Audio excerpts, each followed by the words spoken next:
In 1992 in Bogota, Colombia, two drug kingpins, Don Luis and Don Fabio, were seen having a serious conversation in one of Don Luis' houses. At that time, Fabio said he was going to leave his life of crime and want to start a new life with his family. Then, Fabio gives the flash disk with their business information to Don Luis, and claims that he does not have a copy of the information on the flash disk. Sentimental bullshit. One last drink. Next. Why not? I can't believe this. Okay. Enough of this sentimental bullshit. Salud y vida. To the future. Although in front of Fabio, Luis seemed to accept Fabio's decision to retire from the cartel, but behind it, Luis was very sure that Fabio had all the copies of important information related to their business, and it would be a threat to his business in the future.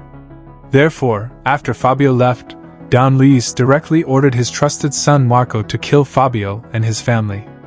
Meanwhile, Fabio, who had anticipated Don Luis' actions, then hurried home.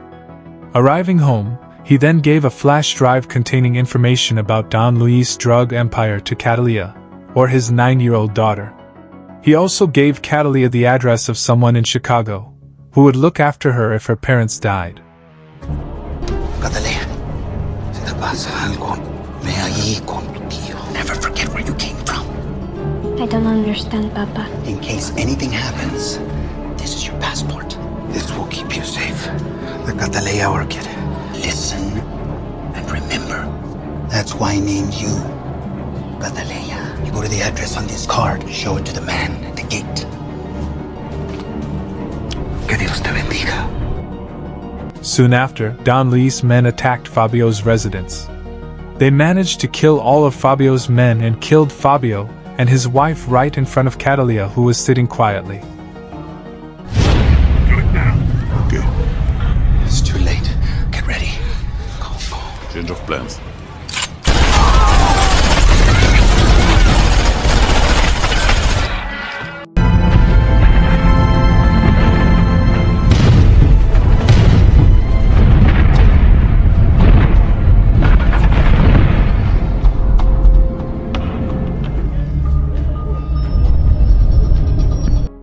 Marco then approached Catalina and asked for the whereabouts of the flash drive containing copies of information about Don Luis' drug business. But Catalina bravely cuts Marco's hand and runs away from there. You killed Don Luis.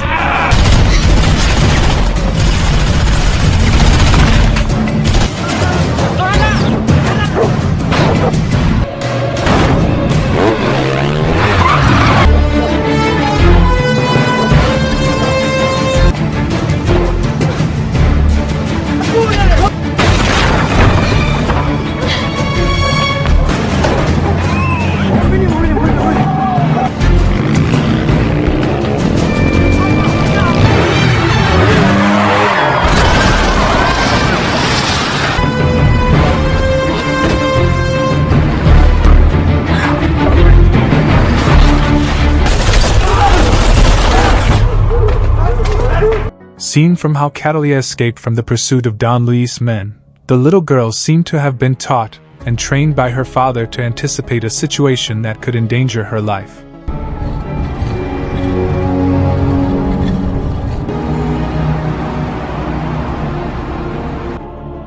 After successfully escaping from the pursuit of Don Luis' men, Catalina went to the United States Embassy. She was finally granted entry into the United States and had a new identity after handing the flash drive her father gave to the embassy staff. This is? Yes, my passport.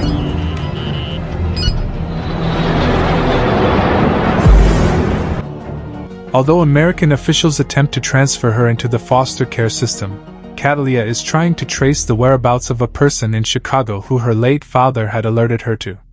Catalina finally arrived in Chicago and came to a place. It turns out that she is looking for a man named Emilio, who is none other than her uncle. Emilio looked very relieved and happy after meeting his niece. The man then took Catalina to his house, where the grandmother welcomed the arrival of Catalina, who had been waiting for so long.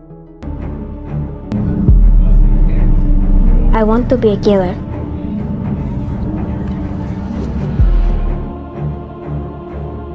Nothing anymore. The next day, Emilio enrolled Catalia at a nearby school. But Catalia refused and instead asked her uncle to train her to be an assassin.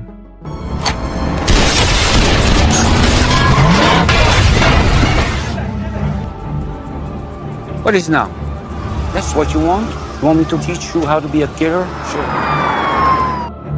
Emilio agreed to train the little girl, but on one condition: she had to be a smart assassin, which meant she had to continue her education. 15 years later, 2 police officers are seen enjoying their lunch in the car. Put your hands on the car! Hands on the vehicle right now! Shortly after, their car was hit by a car driven by a drunk woman, who was none other than Catalia. In the end, Catalia was arrested and taken to the police station. Because she was very drunk, the police had difficulty interrogating her and finally put her directly into a holding cell for interrogation the next day. At the same time, the police arrived who brought a prisoner named Gennaro, who will be temporarily deposited at the police station, before continuing the legal process that the man will undergo. Here at Gennaro Rizzo on an overnight. Show you where the sidewalks are. Oh, come on. I'm gonna miss you, Rizzo. On the other hand, Catalia, who only pretended to be drunk to trick the police into getting herself into a holding cell, then got ready to carry out her actions. After successfully unlocking her cell door, she then slipped through the ventilation duct and exited the restroom, where she managed to knock out one of the security guards. Catalia then heads to Gennaro's holding cell and kills the man.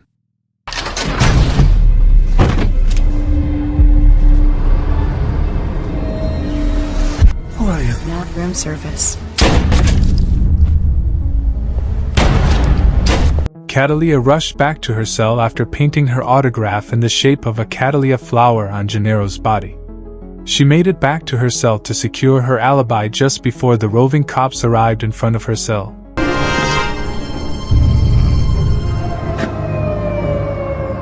It's clear here.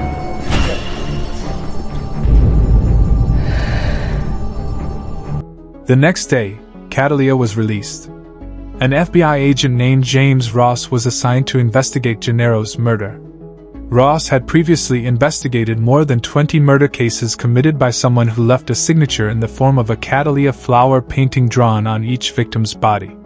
Catalia has apparently become an accomplished assassin, with Emilio acting as the intermediary who awarded her the contract. With every murder she commits, Catalia leaves her signature, a painting of Catalia's flowers, and hopes to attract Don Luis' attention so that she can avenge him. It's time. The word, this lipstick drawing. I think I'm right. He is sending a message, but I'm beginning to believe it's not meant for Zane. Front page national. Make sure he gets to who it's intended. The scene then switches and shows a CIA agent named Richard coming to Don Luis at his hideout and informing him of a series of murders committed by Catalia, in which Richard tries to warn him. On the other hand, Emilio comes to Catalia to give a new employment contract, where the target of her assassination is a man named Wugard. When Emilio finally finds out about Catalia's intentions and the fact that she has targeted people connected to Don Luis, he pleads with her to stop so as not to put her life and family at risk. But Catalia refuses and is determined to continue her revenge. How long has this been going on? It's not just about you, okay? Catalia, if I give you a job, I turn out 5-10 because I made a promise. There's me, Mama, the family. Familia. Yeah, I told you. Care about what professional, what's safe. I'm doing this my way. Not you or anybody's gonna change that. After that, Catalia spends a night with her boyfriend, Danny, during which she hides her true identity from him using a pseudonym, Jennifer. Danny is a painter and wants to make Catalia the object of his painting. The scene then shows Wugard, a criminal kingpin, at his residence, where there is a pond with sharks. That night, Catalia infiltrates Wugard's house and kills all of his men. But she didn't kill Wugard right away. After drawing the Catalia flower on Wugard's body, she then lures him into the shark pond using a flower. When Wugard is right above the pond and picks up the flower, Catalia appears and shoots him in the leg. Turn around. What do you want? I want you exactly where you are.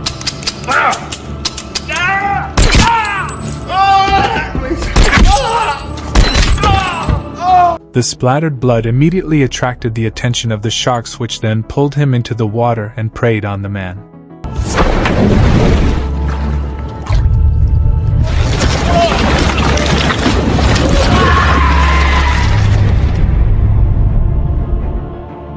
The next day, Agent Ross seemed to find a bright spot behind the Gennaro murder case and realized that Catalia, who was then taken to the police station in a drunken state, was pretending, because she often hides her face from the CCTV cameras. On the other hand, Danny meets a friend at a cafe and shows his friend a photo of Catalia he took while sleeping.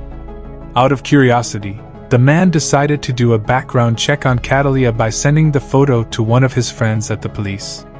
Meanwhile, Agent Ross, who is working to identify the killer behind more than 20 unsolved murders, all of which left a Catalia orchid flower, gets a new lead in a photo of Catalia sent by Danny's friend. The police immediately tapped Danny's cell phone and found the location of Catalia's whereabouts. Agent Ross immediately checked Catalia's background and ordered his members to arrest her. Catalia, who was always on the lookout for attacks, rushed to escape when she found out that FBI troops had surrounded the apartment building. Catalia rushed out of the room, grabbed her gun, and then fled through the air vent. He's not here. Lock down this building. Oh, wait. One security camera there. In here. Look everywhere! Under him.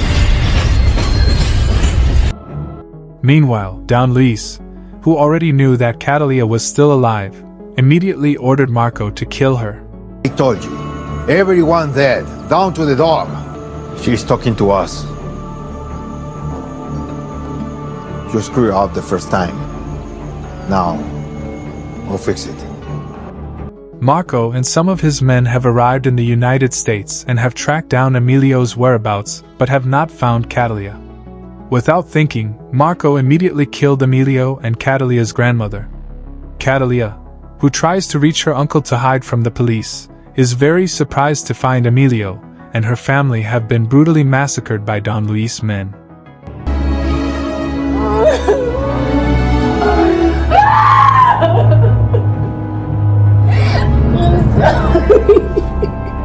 Overwhelmed by anger and grief, she then tracks down Agent Ross and visits him at his home. Catalia is desperate, then threatens Agent Ross that she will kill his wife and children if he refuses to help her. Now you know what you have to do. You're quitting with me and my family, and I swear to God I won't. Don't. You're gonna go to a funeral every week. Catalia then forces him to contact CIA agent Richard, who she knows has protected Don Luis from the law in exchange for his cooperation with American authorities. Agent Ross was forced to comply with Catalia's request and meet Richard in his office.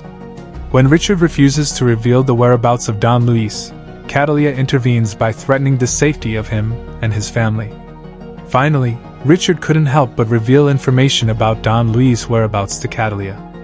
After getting the information she wanted, Catalia rushed to prepare and flew to Colombia to avenge the death of her family who had been massacred by Don Luis. Meanwhile, Don Luis and his men, who had been anticipating a counterattack from Catalia, began to prepare for the drug lord's rescue mission. However, Catalia had caught them ambushing their base first while Don Luis and his men were working on a plan.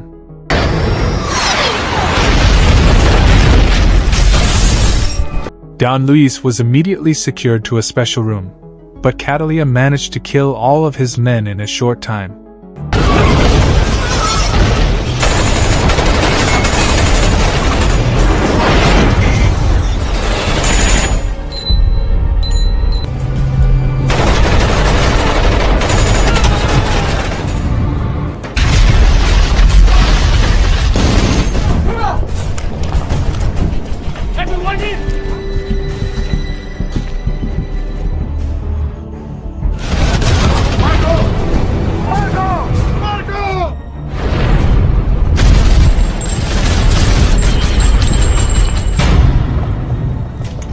Catalia finally came face to face with Marco, who had slaughtered her entire family. The two of them engage in a fierce battle, but Catalia finally kills Marco.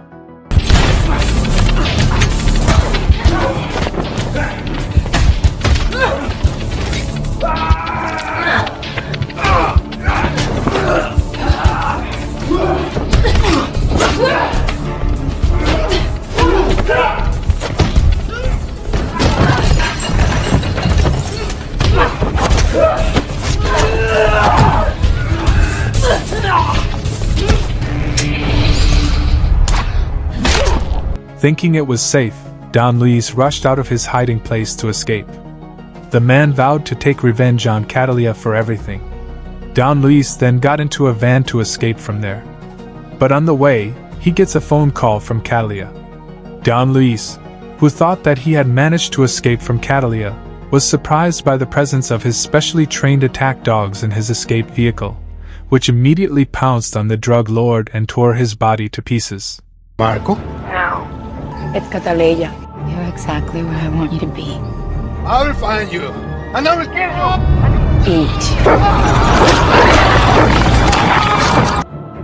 The film ends by showing Danny being interrogated by Agent Ross for his involvement with Catalia.